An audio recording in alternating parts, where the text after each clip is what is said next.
La Aston Martin Signette, pour rappel, c'est ça.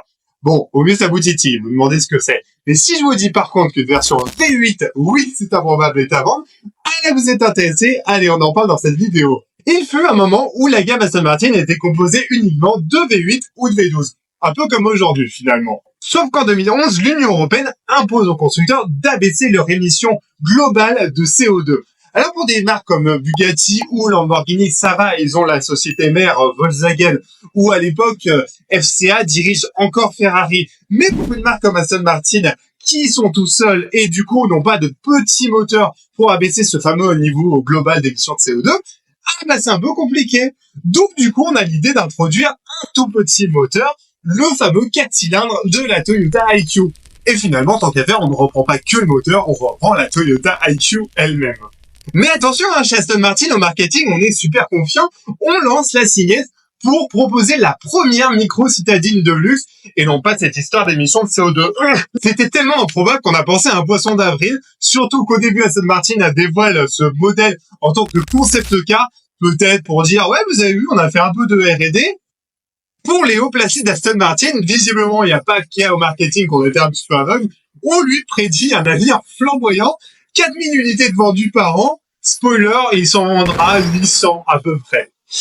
Ça pique un peu. Vous voyez, la Signette, c'était vraiment un bateau avec une côte percée qu'on a mis sur la mer et, enfin, disons, ça coule, comment ça se fait? Alors, on met quelques rustines histoire de reporter un peu le naufrage. Mais globalement, c'était vraiment un projet qui partait d'un échec, en fait. Au tout début, il fallait être client de la marque pour avoir l'honneur d'acheter une Signette. En gros, dans l'esprit d'Aston Martin, on pouvait mettre sa Vantage S ou sa Vanquish au garage et toujours un Aston Martin aller dans le centre-ville de Londres. Comme si le propriétaire d'Aston Martin n'avait pas se rendre compte qu'il y avait un petit couac de passer d'une Vanquish à une IQ, une Signette. Ben oui, si Mini peut proposer une Mini citadine chic, pourquoi pas nous en allant encore plus loin et en proposant une micro-citadine de luxe.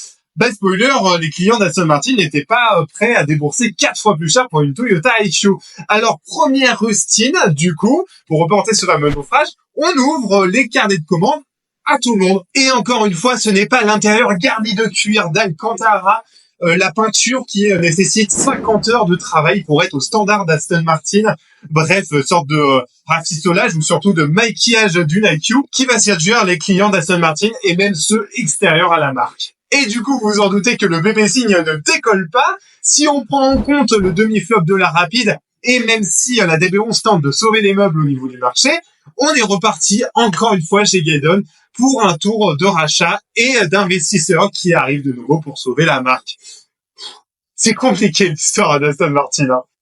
Les gars, quand vous avez un projet aussi bancal que ça, mais abstenez-vous. Tout est un désastre, y compris la campagne marketing. Elle est pas du tout inspirée de la Toyota IQ, non. Ils se sont dit, si nos clients historiques n'en veulent pas, peut-être que les jeunes, et du coup, on va mettre un peu de parcours, mais vous avez vu quand même, dans le garage, il y a nos modèles historiques, Ceci est une vraie Aston Martin. Et déjà que, contrairement à ce que veut nous faire croire Aston Martin, elle ne fait pas du tout agile, je suis désolé, elle fait une pataude, elle fait vraiment une Toyota IQ, mais encore plus moche, voilà. Est-ce que c'était possible de le faire? Oui, merci Aston Martin. Je suis vraiment en train de tirer dessus, mais dites-vous qu'ils ont ouvert le département Q, donc l'ultra personnalisation, le summum du luxe britannique, un petit peu, avec d'autres marques, comme Millénaire, attention, mais ils ont ouvert le département Q à cette Signette et voilà. En gros, ils ont une image de marque et il lui tire dessus à bout portant. Mais en vrai, ils s'en sont très bien sortis parce que vraiment, ce projet aurait pu être désastreux pour la marque Aston Martin. Et finalement, voilà, ils s'en sortent un petit peu bien. Ils ont réussi à la faire oublier. Même si elle est encore présente sur leur site internet, comme le luxe Aston Martin, l'agilité en ville. Donc on reste un petit peu têtu dans ses idées. Et du coup, une autre rustine, quoi de mieux que les éditions limitées pour sauver un petit peu. Alors sauver un petit peu, oui et non, parce qu'il y a eu que 3 exemplaires, donc on pourrait se dire c'est un petit peu une sorte de relance marketing, de mauvais goût. Clairement, on est un petit peu sur du tuning, et franchement, plus rien ne m'étonne sur ce modèle. Alors attention, il n'y a pas tout qui est mauvais sur ce projet, déjà parce que du coup on a eu l'improbable V8, mais aussi quand vous voyez cette réalisation, vous vous dites waouh, c'est magnifique, et je suis totalement d'accord avec vous, la couleur, la réalisation à l'intérieur, c'est juste sublime. Mais bon, sur une signette, quoi. Non, on aurait bien aimé sur une V12 Vantage, une Vanquish, une DB9, mais bon, pas être sur une signette, quoi. Et 5 ans après la fin du modèle, en 2018, un client s'est adressé au département Q d'Aston Martin, le département ultra sur mesure de la marque, pour y mettre un V8, celui de l'ancienne Aston Martin Vantage S, et c'est pour ça que je kiffe l'automobile, pour des projets aussi absurdes et improbables que ça. Et du coup, vous vous retrouvez avec une signette qui délivre 430 chevaux, c'est juste improbable. Alors, vous imaginez effectivement que la signette a été complètement repensée pour déjà accueillir une telle puissance et surtout y loger un V8 dans une si petite voiture. J'imagine les cerveaux chez Gaydon qui ont dû vraiment fumer pour se dire mais comment on va faire. Alors effectivement, la carrosserie nue a déjà été élargie avec beaucoup d'élargisseurs, du coup en fibre de carbone. On y a greffé à cette carrosserie un arceau de sécurité pour rigidifier l'ensemble, qui répond d'ailleurs aux normes de la FIA. Alors, à voir le reste, mais du coup, ça se trouve, cette voiture peut participer à quelques petites compétitions. Et du coup, en plus du moteur, on a pris la même boîte automatique. Et pour cela, on a dû imaginer un tout nouveau tunnel de transmission. Et finalement, ça a dû être là aussi encore compliqué.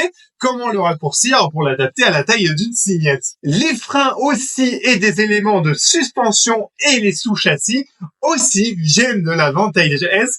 Ah bah autant prendre plein d'éléments pour faire une voiture performante.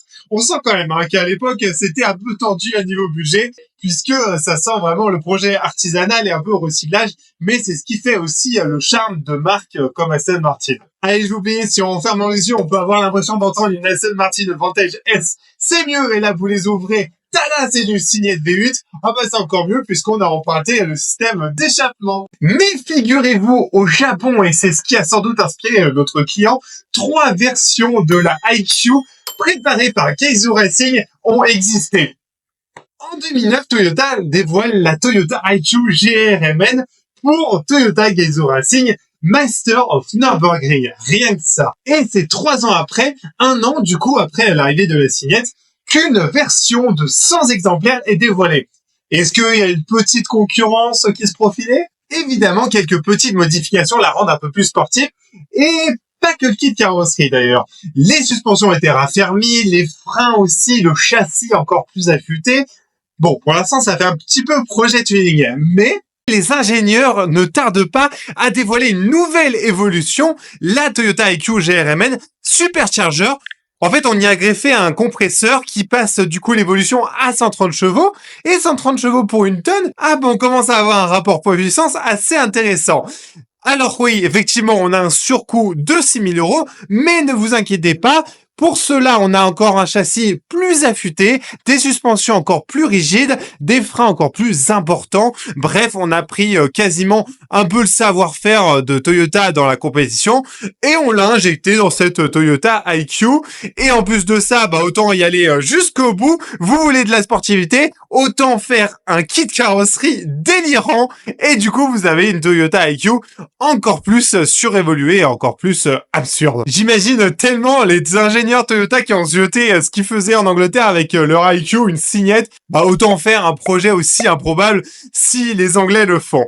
Bref, j'ai 2 questions. Pour conclure cette vidéo, plutôt Toyota IQ GRMN ou plutôt Aston Martin signette V8? Et je vous pose la question et venez on en discute en commentaire. Vu le faible nombre d'exemplaires qui ont été produits de cette signette, je parle pas de la V8 parce que pour moi c'est déjà un collector. Est-ce que pour vous cette signette va devenir un collector et est-ce que du coup cette cote va s'envoler et est-ce que vous seriez prêt à investir dans cette fameuse signette? Dites-le moi en commentaire. Merci d'être resté jusqu'à la fin. Si vous êtes encore là, commentez bébé signe dans les commentaires. Merci beaucoup d'avoir regardé cette vidéo. Salut, à la prochaine.